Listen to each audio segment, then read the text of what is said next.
네, 대표님, 네. 어제 이 단일화, 야권 단일화를 위한 네. 토론회 보셨나요? 늦게까지 봤는데요. 네, 1시까지 됐잖아요. 네. 예. 또 이 토론회 이후에 오늘 네. 우리 시장 움직임을 보니까요, 종목별 희비가 좀 엇갈리고 있어요. 네, 그러게요. 이렇게 시장은 이슈에 의해서 또 종목별 선택도 달라지고 희비도 엇갈리게 됩니다. 올바른 투자, 건강한 투자를 하시려면 여러 가지 이슈를 꼼꼼하게 따져보셔야 될 것 같은데요. 저희가 도와드리겠습니다. 이슈앤뉴스 시작해볼게요. 먼저 오늘 장에서 화두가 될 만한 이슈 화면을 통해서 만나보시죠. 유로존 재무장관들이 그리스의 추가 지원 방안에 대한 합의에 또 실패했습니다. 이에 따라 지급이 유보되고 있는 그리스 구제금융 3차분인 312억 유로의 지급 결정도 연기됐습니다. 회의에 참석한 크리스틴 라가르드 국제통화기구 총재는 국가 간 입장차는 다소 좁혔지만 아직 할 일이 조금 더 남았다고 밝혔습니다. 정부가 사실상 환율 방어에 돌입했습니다.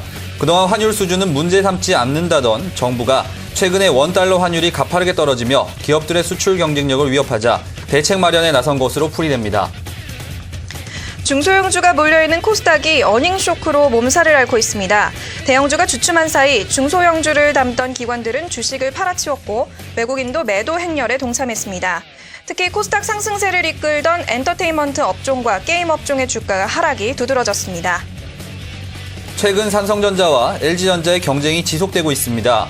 애플과의 스마트폰 전쟁에서 우위를 점하고 있는 삼성전자와 실적 개선 효과에 우위를 보이고 있는 LG전자를 두고 전문가들은 두 고래의 싸움에서 수혜를 볼 수 있는 부품주 찾기에 바쁜 모습입니다. 네, 이슈앤뉴스 오늘은 뉴스닥 유창희 대표와 함께 얘기 나눠보겠습니다. 대표님 안녕하세요. 네, 안녕하십니까. 네, 반갑습니다.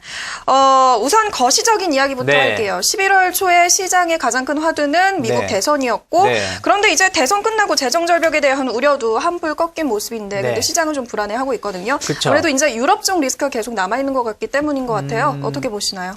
일단은 뭐 지금 아까 말씀하신 것처럼 11월 달 미국 대선이 가장 큰 이슈였는데 끝나자마자 좀 실망감을 작용하면서 계속 급락이 나오고 있었죠.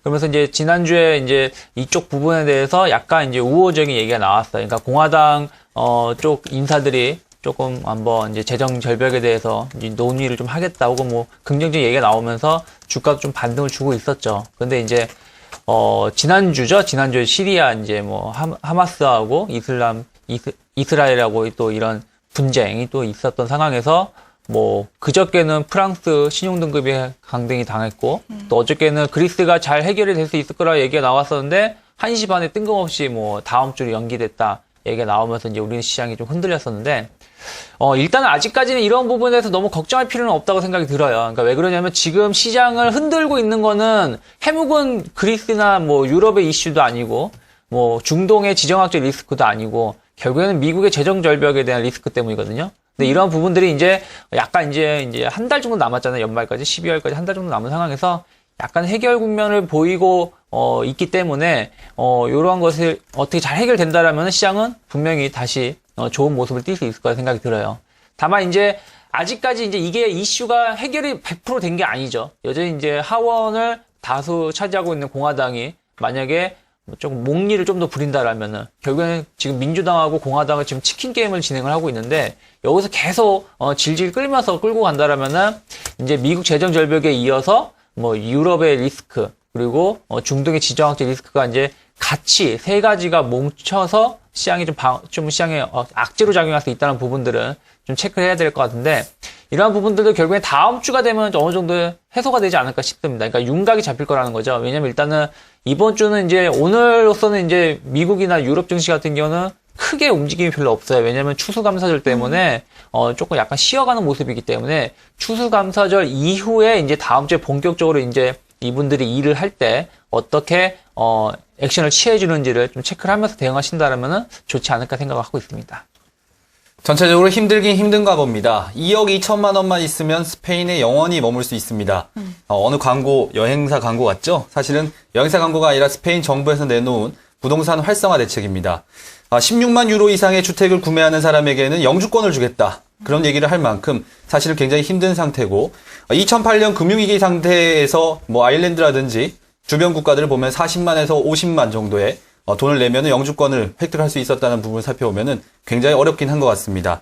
사실 시장 참여자 제일 궁금한 거는 과연 이 유럽 문제가 언제까지 지속될 것인가. 2008년보다 더 나쁘다고 하는데 얼마나 더 깊어질 것인가 궁금하실 것 같은데요. 어떻게 보고 계십니까? 저는 뭐 내년에는 올해보다 좋을 거다 생각이 들어요. 일단은 뭐 22 총재도 뭐 약간의 경제 성장률이 좀 저조할 거라 얘기를 했지만은 이런 부분들이 점진적으로 개선될 가능성이 좀 높기 때문에 이런 부분 긍정적으로 보고 있지만 중요한 건 이제 주식하는 사람 입장이라는 거죠. 이제 지금 보시면은 어저께도 오늘 좀 반등이 나오고 있지만 어저께 유럽 리스크가 나오면서 경기 민감주가 다시 또 추풍낙엽을 무너지는 모습을 띄었어요. 잘 올라오다가 1시 반 이후에 급격히 마이너스 전환돼가지고 시장이 많이 빠졌었는데 일단은 경기 민감주들은 당장 지금 유럽 문제가 해결될 국면은 아니고요. 또 지금 유럽 때문에 빠지는 부분도 있지만은 우리나라 경기 성장률이 좀 떨어지고 있다는 부분들이 부정적인 작용을 하는 거기 때문에 일단 당분간은 경기 민감주, 그러니까 자동차, 화학, 철강, 조선업체, 뭐 건설까지 포함을 해서는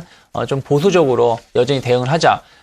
무리하게 뭐 오른다고 오늘 올란다고 해서 뭐 추격 매수를 하기보다는 혹은 이제 바닥권이다 생각이 들어서 가격적 메리트가 있다고 해서 매수를 하기보다는 일단은 이들 종목군들은 제가 예전에도 한번 말씀드렸지만 내가 나중에 비싸게 주고 사는 한이 있더라도 일단 확인하고 추세를 확인하고 하는 대응하는 것이 좋은 전략일 거라 생각이 드니까요. 이들 종목군들은 일단은 여전히 보수적인 전략을 대응하시는 게 좋지 않을까 생각을 하고 있습니다. 네, 리스크가 있을 때는 또 피해가는 것도 하나의 전략이겠죠. 경기 민감 업종들, 네. 자동차, 조선, 화학, 철강 업종은 보수적인 관점으로 접근하시는 게 좋지 않을까라는 생각이 듭니다. 자, 본격적으로 국내 이슈 얘기를 좀 해볼게요. 원달러 환율 얘기를 먼저 해보려고 하는데요. 이 원화 강세가 지속되면서 네. 박지원 기획재정부 장관이 네. 정부가 좀 개입할 수도 네. 있다 이런 말을 했다고 합니다. 대표님 우선 자세한 네. 내용부터 한번 살펴볼까요? 네, 일단은 뭐 지금 이제 이게 얘기가 나오게 된 이유가 이제 최근에 보시면 일본 주식이 상당히 좋아요. 네. 일본 증시가 뭐 그쵸? 연일 뭐 2%, 3% 올라오고 있는데 이제 이게 이제 아베 신조죠. 아베 신조 이제 아직 이제 총리는 아니지만 12월 16일에 이제 조기 선거를 이루잖아요. 그때 이제 총리가 될 가능성이 가장 높은데 이때 이제 자기가 총리가 되면은 뭐 뉴딜 정책을 쓰겠다. 그래서 엄청나게 경기 부양을 일으켰다 얘기가 나왔죠. 그러다 보니까 그렇게 되면 이제 엔저 현상이 계속 지금 일본 같은 경우는 한 지난 여름부터 계속 일본 BOJ 은행이 자금을 계속 풀어서 엔화가 계속 약세를 가고 있는 것이 더 가속화될 것이다. 또 이제 그동안 일본의 문제점은 디플레이션이었는데 이런 것이 인플레이션을 하겠다라는 얘기가 나오면서 좀 강하게 올라간 부분이 있죠.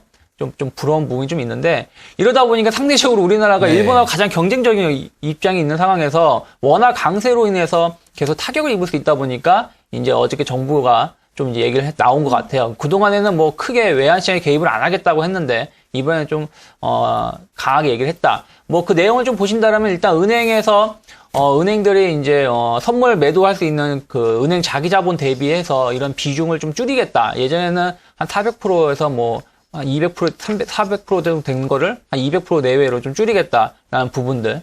그리고 이제 뭐 외화 예금을 했을 때 여기 외환 자산 건전한 자금으로 또 자금 기본 차입금을 좀 늘리겠다. 뭐 이런 부분들이 이제 나오고 있고요. 또 기업들한테는 삼성전자나 뭐 현대차 수출을 잘하는 회사들한테 외화 결제를 조금 늦춰달라. 뭐 이런 부분들도 얘기가 나오고 있습니다. 근데 중요한 것은 이제 정부가 이런 의지를 보이고는 있지만 이러한 것이 과연 이제 성공을 할 수 있느냐 여부예요. 왜 그러냐면은 그동안 이제 뭐 아시겠지만 우리나라뿐이 아니라 다른 어느 나라도 외환 시장에 대해서 정부가 개입을 해서 성공한 적은 거의 한 번도 없습니다. 특히 왜냐면 이런 자유경쟁 시장에서 놓인 상황에서 어떤 대세를 거스를 수는 없다는 거죠. 일시적인 뭐 충격은 요할 수 있어도. 그래서 이러한 부분들을 우리가 생각을 했을 때 일단은 지금 뭐 지렁이도 밟으면 꿈틀거린다고 해요. 그래서 일단은 지금 뭐 정부에서 강한 입장을 피력을 했기 때문에 단기적으로 환율은 좀 올라올 수도 있다고 생각 들어요. 뭐 차트를 잠깐 보신다라면은 최근에 보신다면 1080원을 중심으로 해서 한 2주 가까이 박스를 치고 있습니다. 1080원이 이제 최후의 마지노선인데 이 자리가 무너지게 되면 뭐 1050원이나 혹은 1000원대까지도 빠질 수 있다는 얘기가 좀 우려감이 있기 때문에 여기를 지키려고 하는데 일단은 이러한 부분에서 좀 반등을 줄 수 있는 위치이긴 해요. 한 1100원에서 잘하면 뭐 1130원대까지 반등을 줄 수 있는데 문제는 환율이 반등을 주는 것이지 이게 다시 예전의 추세로 올라올 가능성이 좀 적다라는 것이죠. 지금 원화 강세 추세를 거스를 수는 없기 때문에 환율이 반등을 줄 때 분명히 이 관련된 종목군들이 좀 꿈틀꿈틀 거릴 거예요. 자동차나 뭐 건설 같은 종목군들이 가장 크게 수혜를 입을 수 있기 때문에 이런 종목군이 꿈틀거릴 수 있지만은 이러한 정부의 영향으로 인해서 환율의 반등은 좀 제한적일 수 있다. 오히려 추세적으로 추세를 막을 수 없기 때문에 여기에 잘못 투자자들이 종목을 선별해서 매매를 했다가는 조금 엇박자로 또 손실을 볼 수 있다는 걸 참고를 하시면서 일단은 이러한 당분간은 환율에 대해서 변동성이 높아질 수 있지만 여기에 너무 집착을 해서 내동매매 하는 것은 좋지 않다라고 생각 좀 하고 있습니다. 네, 그렇다면 시청자분들이 가장 궁금하신 거는 환율에 대한 부분에 변동성이 생길 때 직접적으로 수혜를 볼 수 있는 업종이나 종목이 좀 궁금하실 것 같습니다. 환율에 대한 부분들을 현재 상황에서 봤을 때 수혜를 볼 수 있는 종목은 어떤 종목들이 있나요?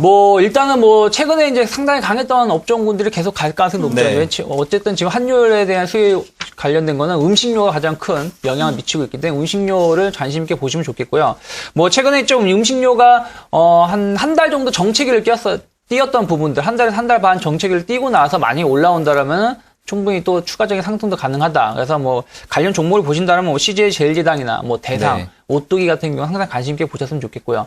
또 하나 이제 환율과 관련해서 또 서비스업 관련해서 우리가 또 관심 있게 봐야 되지 않을까 싶어요. 그래서 물론 또 여기에 또 CJ도 들어가고 GS, 또 CJ CGV, 극장 같은 경우. 왜냐면은 우리나라가 국내 영화도 최근에 인기가 가장 많죠. 올해 1억 명이 돌파를 네. 했다고 하는데 하지만 또 해외 영화도 많이 수입을 해오는 상황에서 이런 로열티 지급이 상당히 줄어든다는 것이죠. 이런 부분들이 긍정적으로 작용할 수 있다라고 생각이 들고 있기 때문에 CJ, CGV도 관심 있게 보셨으면 좋겠고요.